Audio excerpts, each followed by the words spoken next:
ونبدأ تالت درس عندنا في الوحدة الأولى جغرافيا، وهو درس النشاط التعديني في العالم.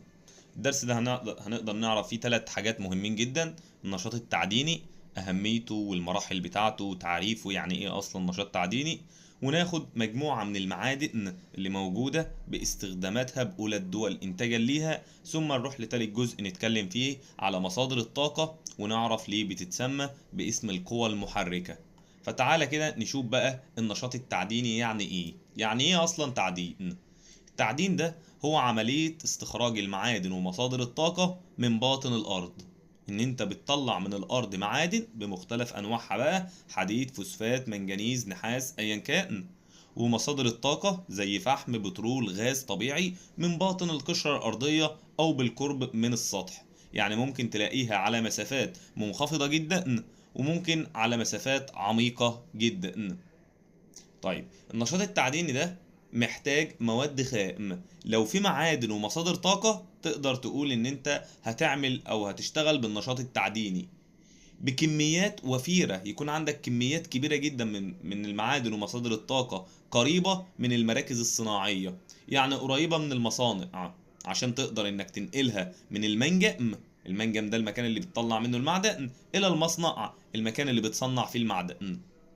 فالتعدين هنا ليه عمليات معينة بتسبق التعدين. زي ايه؟ اول مرحلة من مراحل عمليات التعدين هي البحث والكشف عن الخامات المعدنية. ان انت هتحدد بالتحديد انت هتستخرج ايه. تستخرج حديد ولا ذهب ولا فوسفات، وتبدأ تكشف عن اماكن المعادن. بعد ما بتخلص معركة أو بعد ما بتخلص عملية البحث والكشف عن الخامات، بتبدأ تدخل على حاجة تانية اسمها إعداد المنجم لعملية التعدين. إن أنت هتبدأ تجهز المنجم بتاعك بقى عشان تخرج منه المعادن، عن طريق إنك ممكن تعمل فيه خطوط السكك الحديدية أو الخطوط الحديدية، يعني عشان تقدر تنقل المعادن اللي أنت بتطلعها من جوه لبره. تبدأ تعمل طرق كمان للعربيات اللي هتبدأ تنقل المعادن، كمان مساكن للعاملين، يعني هتبدأ تبني بيوت للعمال بقى، عشان طبعا مش هيروحوا ويرجعوا تاني وكده، لا، بتبدأ تبني ليهم مساكن جنب المناطق بتاعة المعادن.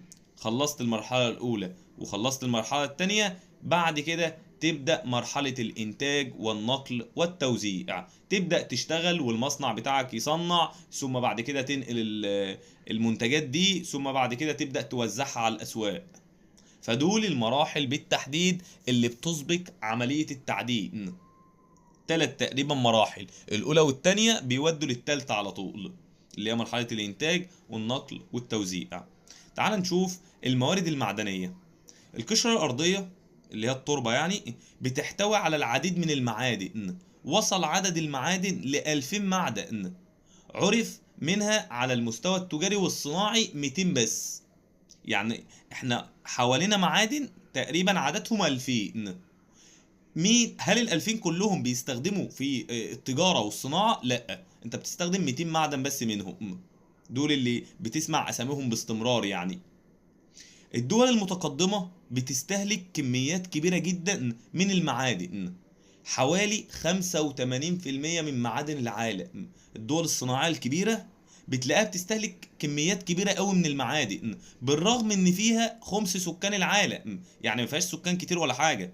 وده لانها بيتوافر فيها الصناعات المختلفة بها، واللي بتقوم على المعادن دي بتصنع حاجات كتيرة جدا. كل الصناعات بتلاقيها عندهم هناك، فبيبدأوا ان هم يصنعوا المعادن دي، فبيستهلكوا كتير عشان يصنعوا كتير، فيبدأوا ان هم يبيعوا. دي الفكرة بتاعت ليه الدول المتقدمة بتستهلك 85% من معادن العالم. اهم المعادن بقى اللي موجودة في العالم، في منها كتير جدا، كتير قوي، بس احنا طبعا مش هنتكلم على كل المعادن، هنحدد 3 معادن بس، دول اللي هيبدأ تقريبا الكلام عليهم.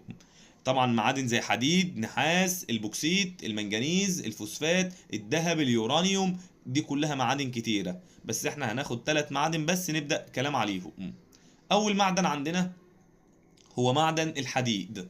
الحديد ده طبعا الانسان عرفه منذ آلاف السنين، من كتير جدا والانسان عرف الحديد، لان الحديد ده هو اهم المعادن المستخدمة في العديد من الصناعات.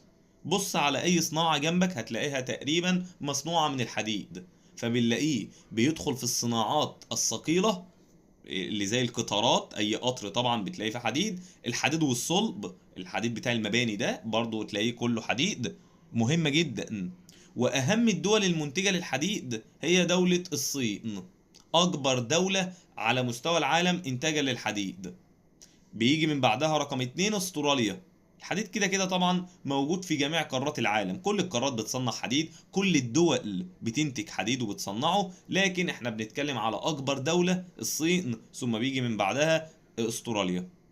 طيب، دي خريطة طبعا الانتاج المعدني او من الحديد بالذات. هتلاقي اغلب دول العالم هتلاقيها بتصنع الحديد ده او بتنتج منه كميات كبيرة. الحديد كمان نسبة بيعه في التجارة الدولية ما بين دول العالم حوالي 30% من الإنتاج العالمي. أكتر معدن تقريبا بيستخدم في التجارة الدولية هو الحديد. تلت الإنتاج المعدني في العالم من الحديد في التجارة الدولية، حيث يصدر من الدول النامية إلى الدول المتقدمة.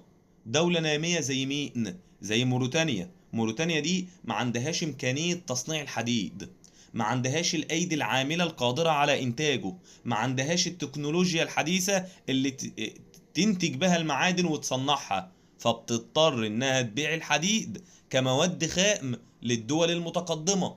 من الدولة بقى اللي تضحك على موريتانيا وتشتري منها الحديد؟ دولة زي اليابان، دولة زي بريطانيا. دول أكبر دولتين في العالم استيرادا للحديد، يعني بيشتروه.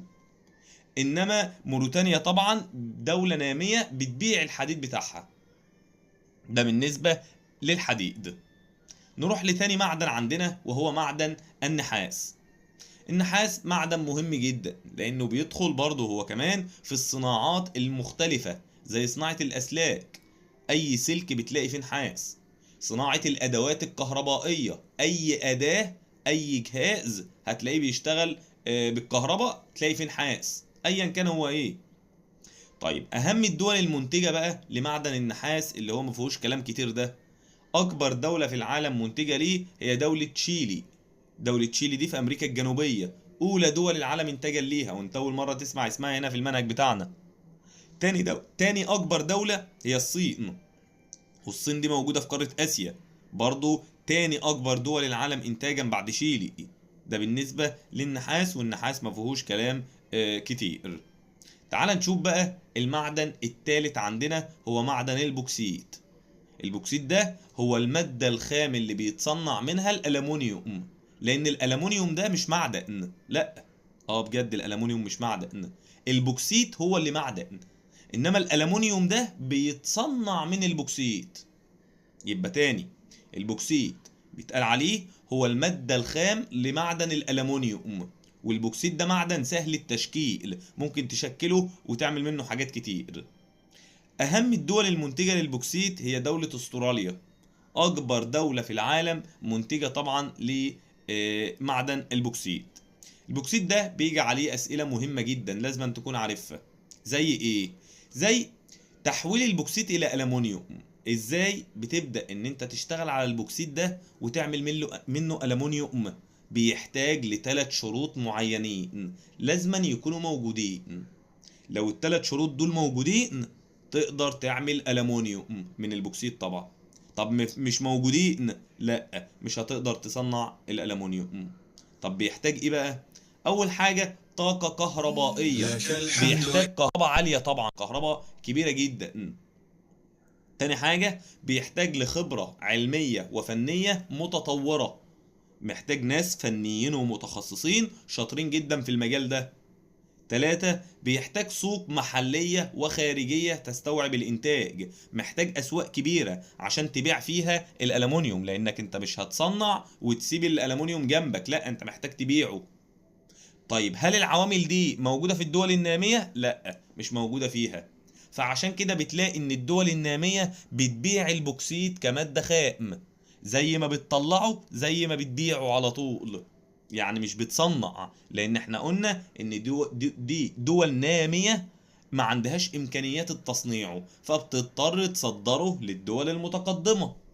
مين بقى الدول المتقدمة اللي بتشتري البوكسيت ده وتصنعه ألمونيوم؟ الولايات المتحدة الأمريكية. أكبر دولة في صناعة الألمونيوم هي الولايات المتحدة الأمريكية، على الرغم من قلة إنتاجها من البوكسيت. ده هي ما عندهاش بوكسيت أساسا، ده هي بتشتريه، بتستورده من الخارج.